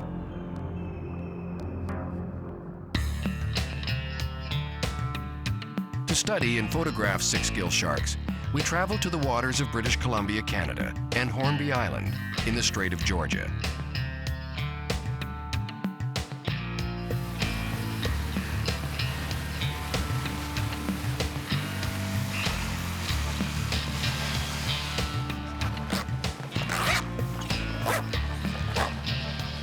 Researchers Malcolm Ramsey of the University of Saskatchewan and Robert Dunbrack of Newfoundland's Memorial University are trying to answer some of the basic questions regarding the secretive lives of these enigmatic animals. What we were most amazed to discover is here is a fish that might be 4 meters long living off the coast of BC or Western United States, and virtually nothing is known about it. We don't know what it eats, we don't know how long it lives, we don't know what its stage of first reproduction is, we don't know anything about its social system. If you had a 4-meter animal running around in the forests here, you could, maybe except for Sasquatch, you'd be certain that we'd know all sorts of things about it. But because it lives in the ocean, we just kind of ignore it. It's forgotten. The only reasons that we know of that animals have seasonal aggregations is to reproduce, or to feed, or to give birth. So those are 3 of the possibilities that could explain the seasonal presence of these fish on the west coast of Vancouver Island and the Strait of Georgia. We don't know what they feed, so we can't say whether it has anything to do with feeding, but that would seem to be the most likely explanation. But what they're feeding on and why they come in here at this time of year is a completely open question. These mysterious sharks can attain lengths of nearly 20 feet. Their enormous size and deep habitat lead scientists to believe that they may be one of the longest-lived sharks in the sea. There is speculation that they can live to a ripe old age of 2, perhaps even 300 years old.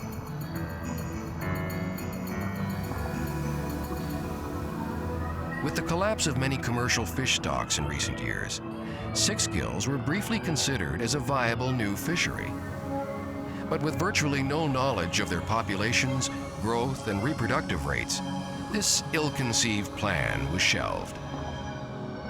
At the present time, we have no information, 0 information on population size of these animals anywhere in the world, including here off the coast of BC. There could be tens of thousands, hundreds of thousands, millions. We just don't know. You can add the number of zeros you want to the end of your figure, and they're all equally valid. Clearly, if you don't know the population size, if you know nothing about its life history, the simplest thing about what these animals are doing, how fast they're growing, then it's impossible to have a sustainable fishery. One of the results of becoming large for any animal is you tend to escape predation. Think of elephants, think of rhinoceroses. The biggest predator now in the oceans for many, many organisms is, of course, us.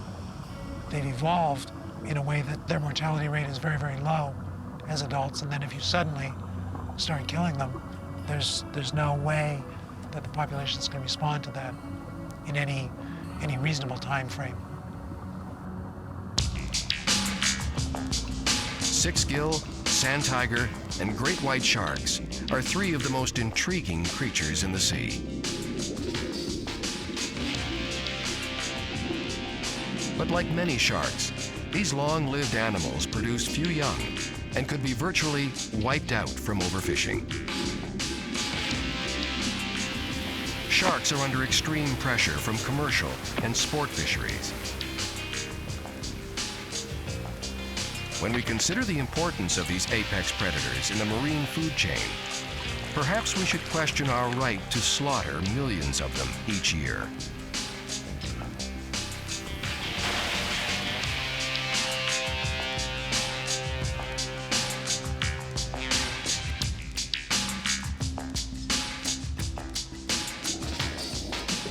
Understanding sharks and their essential role in the sea is the first step toward conserving these magnificent animals.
mangrove bushes fringe the coastline of South Florida. Providing both protection and nourishment, they are vital links in a complex food chain. Their tangled roots harbor juvenile fish, crustaceans, and countless other animals. This dense marine forest is one of nature's richest realms. Today, we'll examine initiatives to conserve the delicate mangrove, seagrass, and coral reef ecosystems of the Florida Keys National Marine Sanctuary. We'll study encouraging early results in efforts to protect the Keys' fragile marine resources. We'll visit some of the sanctuary's thriving coral reefs and dive on sunken ships used as artificial reef structures. We'll profile the conservation group Reef Environmental Education Foundation, or REEF for short. And finally, we'll explore how no-take fishing zones have improved threatened populations of fish, lobster, and conch. Today, on Undersea Explorer. The Florida Keys are a string of tiny islands that stretch almost 160 miles from the southeast tip of Florida. North America's only barrier reef lies approximately 6 miles offshore, paralleling the Florida Keys. These reefs teem with an abundance of fish, hard and soft corals, invertebrates, sea turtles, and other marine life. Coral reefs are one of the most biologically diverse ecosystems on Earth. But coral reefs are only part of the fascinating story of Florida's undersea world.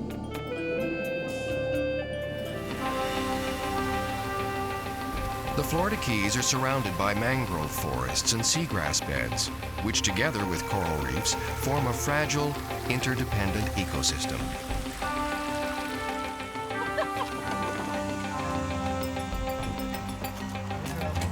To better understand the role of red mangroves in South Florida, we traveled to Key Largo. From Key Largo, we utilized sea kayaks to gain access to extensive mangrove forests.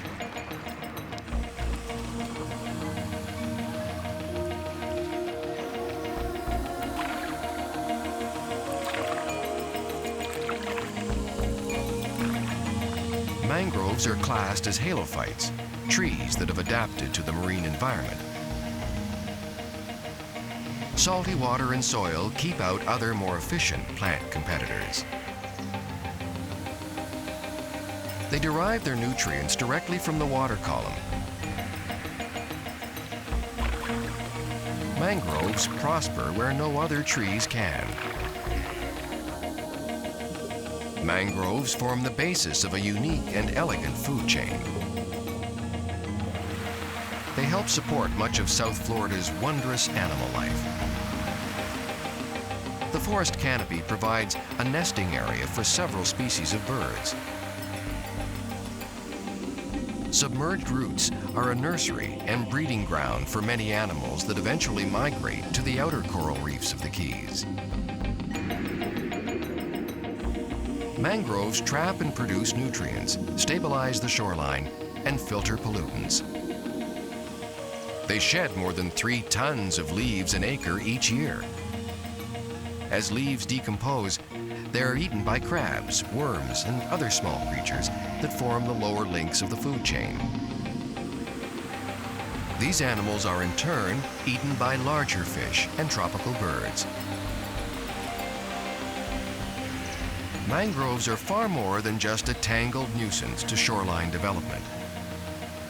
Now protected by law, these mangroves would have been slated for destruction in the past.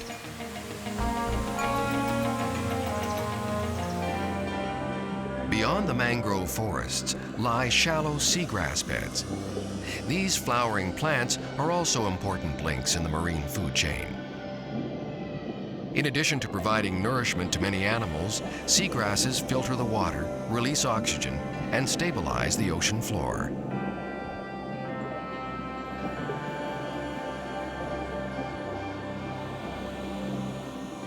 In warm, clear seas a few miles offshore thrive rich coral reefs. As juvenile fish, lobster, and other creatures grow larger, they migrate from the security of the mangroves and seagrasses to deeper seas. Here they find the safety and sustenance of the tropical coral reef. Stony and soft coral formations are comprised of thousands of small, slow-growing living animals called polyps. Colonies of millions of coral polyps create massive reef formations. The reef continually grows new colonies on top of the skeletons of older ones. It can take years for some species to grow a single inch.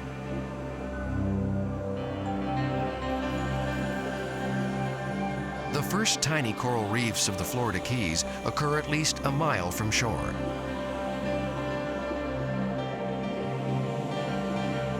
The larger, well-known reefs of the Keys fringe the edge of the continental shelf, 5 to 7 miles offshore. Reef-building corals form spurs and grooves, ridges and sand gullies that generally run towards the sea.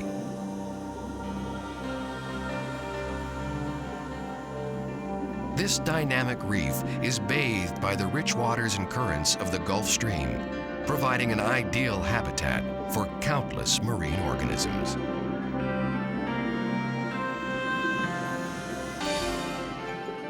The reefs of the Florida Keys are one of the most heavily visited coral reefs in the world. More scuba divers, snorkelers, and recreational boaters descend on the Keys than any other destination. In addition, nowhere else do so many people live so close to coral reefs.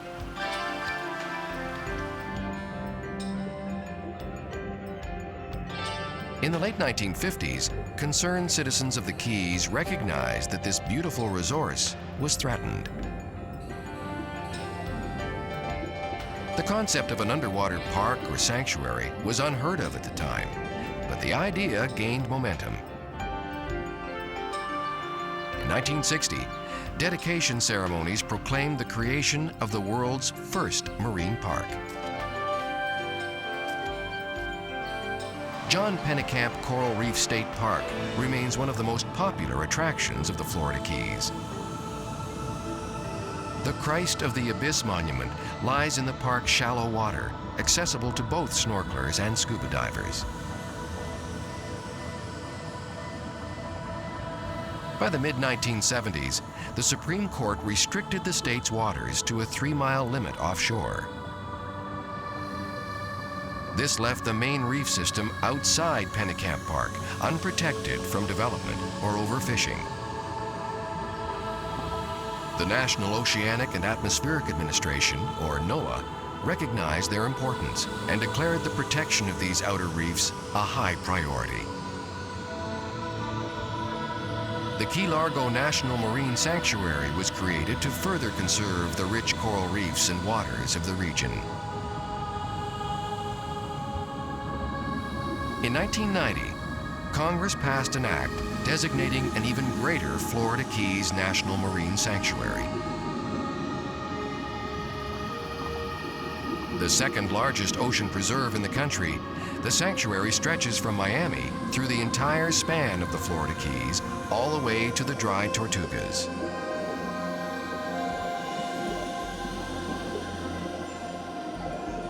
Waters on either side of the Keys are included, encompassing the entire Florida Keys tropical marine ecosystem.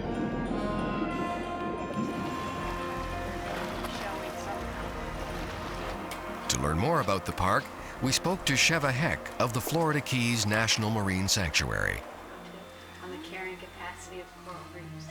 Florida Keys National Marine Sanctuary was designated by the United States Congress in 1990, and the triggering event was 3 major ship groundings in 1989. There'd been a lot of problems with the coral reef ecosystem in the Keys up till then, a lot of coral disease and coral bleaching being noticed, and some problems with water quality. There was also a threat of oil drilling, and those events sparked the designation of the sanctuary. And after that, we went through a process of trying to come up with a plan to make the sanctuary a reality, to come up with ideas on how to manage the ecosystem here. And that was a public process that stretched for 7 years. The sanctuary has actually been in effect only for 3 years, even though it was designated in 1990. A lot of the rules only went into effect in 1997, but I think because of education and because of some of the programs we've put into place, we are seeing successes here in protecting the coral reef and the creatures that live there. The Florida Keys National Marine Sanctuary has a number of areas where fishing is not allowed. In those areas, we're starting to see signs of success with some of the creatures that are under a lot of fishing pressure coming back, such as lobster, grouper, and snapper. We have an extensive monitoring program. Those zones have been in effect for 3 years now, and as they're in effect for a longer period of time, we hope to see more and more evidence of success there.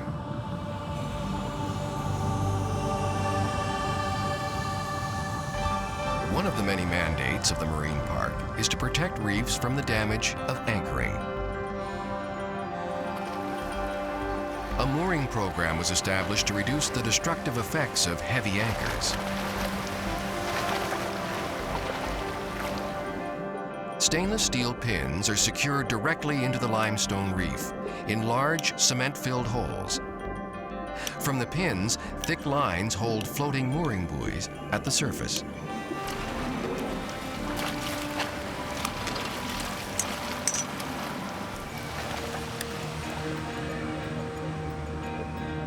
Another mandate of the park is the creation of artificial reefs.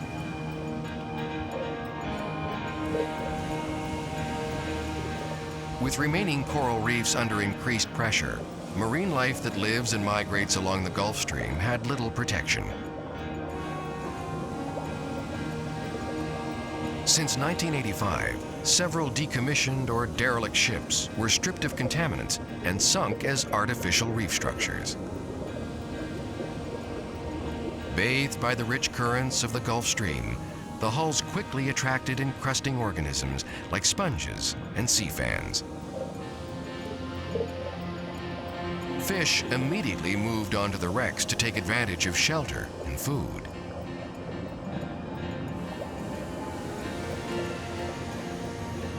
Trophy-sized barracuda now roam the decks of former Coast Guard cutters, the Duane and Bibb.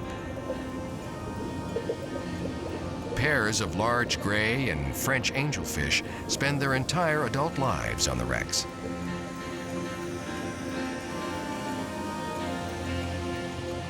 A tiny trumpetfish finds safe refuge along the hull of the Duane.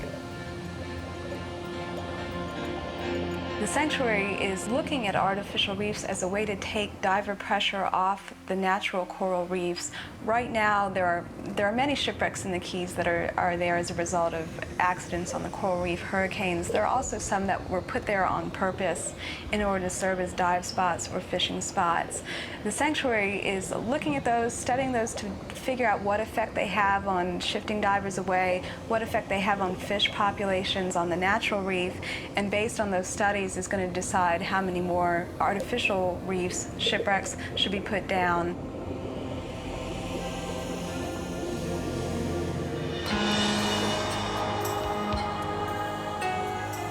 Naturally occurring shipwrecks are also a haven for marine life in the Marine Sanctuary. The shallow, jagged reefs of the Florida Keys were treacherous to navigation. Hundreds of ships and countless lives were lost over the past 5 centuries as vessels crashed on the reefs.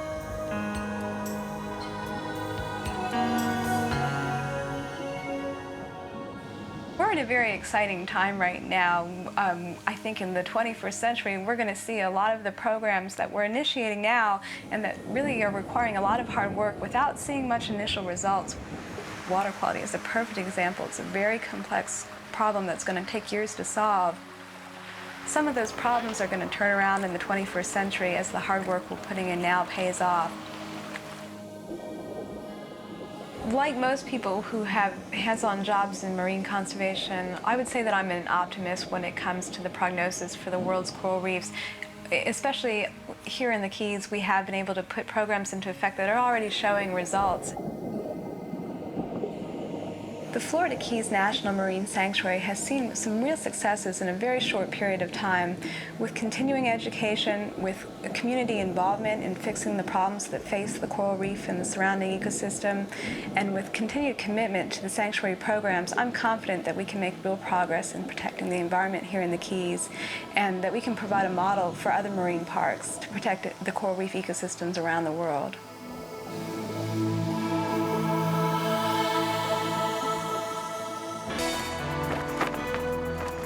In Key Largo, we visited the headquarters of the conservation group, the Reef Environmental Education Foundation, or REEF for short. REEF is the Reef Environmental Education Foundation. We're a nonprofit organization, and probably the best way to describe what we do is to say that we're like the Audubon Society, but we're for fish.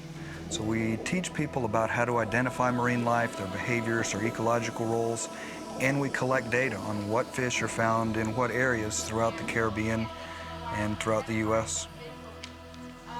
Education is a big part of what we do. I think in order for anybody to be concerned with protecting the environment or anything else, they need to learn about it. So we teach divers and snorkelers and the general public about the marine environment, how to identify the different fish species that are out there, and that instills in them a greater sense of care. Probably our largest program is our fish survey project, which enables volunteers to go out and actually collect data on the fish they see. They take an underwater slate with them and a waterproof checklist of fish. They mark off the fish that are seen on a dive, fill in a computer scannable form that gets sent back into REEF, and we maintain the database of all of those forms that come in. Right now we have about 19,000 survey forms in our database.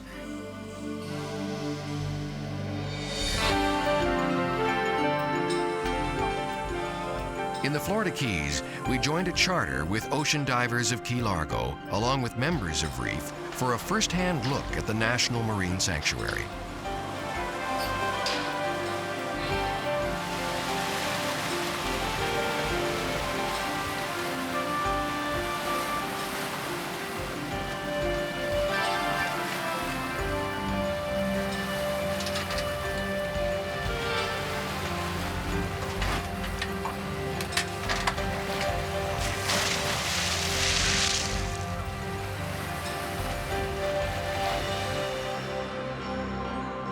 One of the first things you notice about the reefs of the Florida Keys is the abundance of schooling fish. Protected from overfishing, many species thrive in the clear, shallow waters of the park. Swarms of tangs and parrotfish clean the reefs of algae and debris.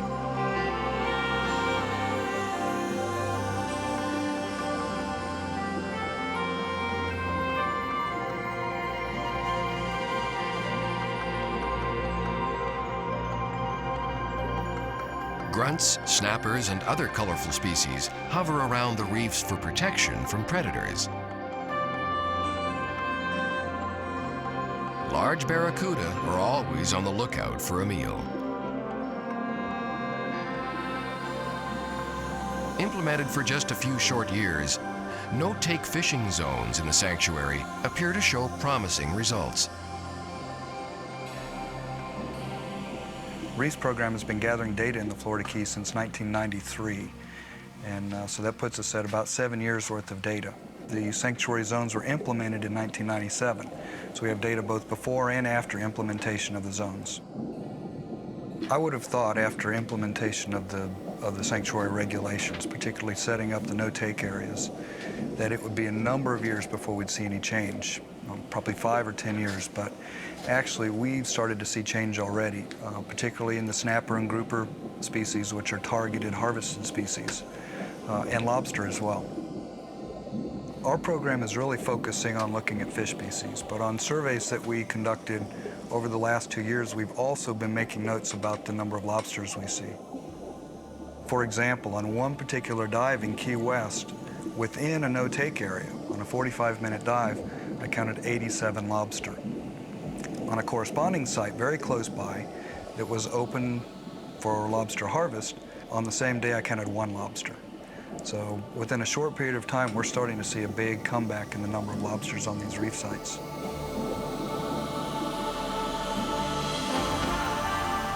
There are many challenges that face the coral reefs of the Florida Keys. Every year, more than 2.5 million people come to the Keys to experience the wonders of the sea. With so many divers and snorkelers, coral reefs are bound to suffer from human contact. Even the touch of a diver's hand can seriously damage delicate polyps. Many of the people that visit the Keys are inexperienced or rusty in their skills. It's very difficult to keep everyone off the fragile reefs. But diver traffic poses a minimal threat compared to the destructive power of hurricanes. The 1990s proved to be the worst decade in recent history for severe storms. Several hurricanes battered the Keys and the South Florida coast. Many of the reefs show extensive damage.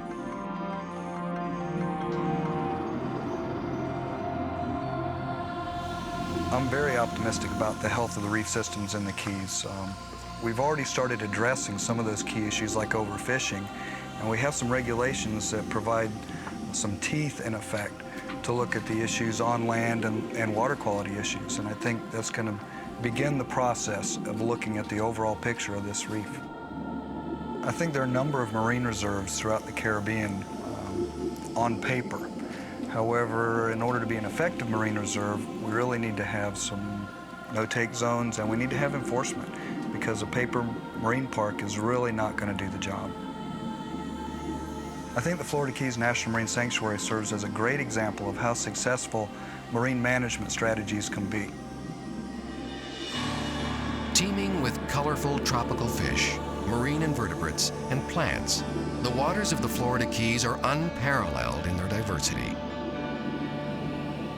The special beauty of the Florida Keys National Marine Sanctuary brings with it some unique challenges for conservation. For ocean advocates, undersea reserves like this are emerging as one of the most promising tools for restoring and protecting ocean ecosystems. The Florida Keys National Marine Sanctuary appears to be a great success. With a little luck and perseverance, the undersea world of the Florida Keys will remain healthy for generations to come.